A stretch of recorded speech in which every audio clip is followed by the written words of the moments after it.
Quand on déploie une zone en fibre optique, globalement, on va dire 80% 80% des personnes qui sont dans cette zone en fibre optique vont prendre sur quelques années un abonnement à la fibre optique, spontanément.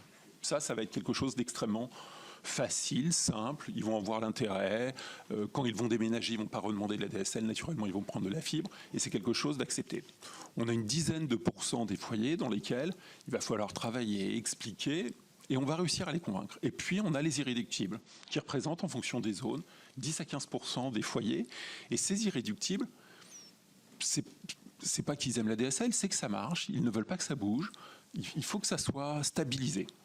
Et le seul moyen, le seul élément qui va permettre de les faire basculer, c'est l'extinction du cuivre. On l'a vu à Lévis-Saint-Non, on l'a vu à certains endroits où on a fait des expérimentations. Les seuls moments où cela fonctionne, c'est quand on dit, voilà, demain, il n'y a plus de cuivre, il va falloir basculer à la fibre optique. Et c'est le seul moment dans lequel ça marche.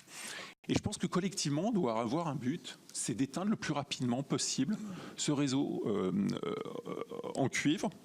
Déjà parce que ça va réduire l'impact environnemental, puisque avoir deux réseaux en parallèle, c'est un impact environnemental double, voire même un peu plus, puisque le cuivre est extrêmement consommateur d'énergie. Et puis ça veut dire aussi optimiser l'investissement, puisque quand on a déployé ces réseaux de fibre optique, plus ils sont pleins, plus ils sont remplis, plus notre investissement est rentabilisé.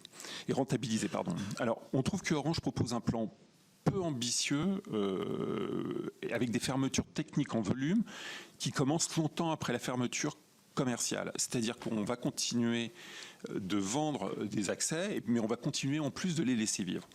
À la vitesse proposée par Orange aujourd'hui, je pense qu'il restera, je peux me tromper, mais environ la moitié des lignes en France,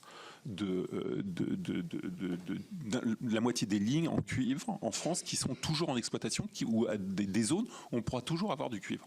Et c'est vraiment un sujet pour nous parce qu'on ne comprend pas pourquoi, qu'est-ce qui nous empêche rapidement d'éteindre des grandes villes. On l'a pratiqué des expérimentations dans des villes moyennes, dans des petites villes, ça marche très très bien. Et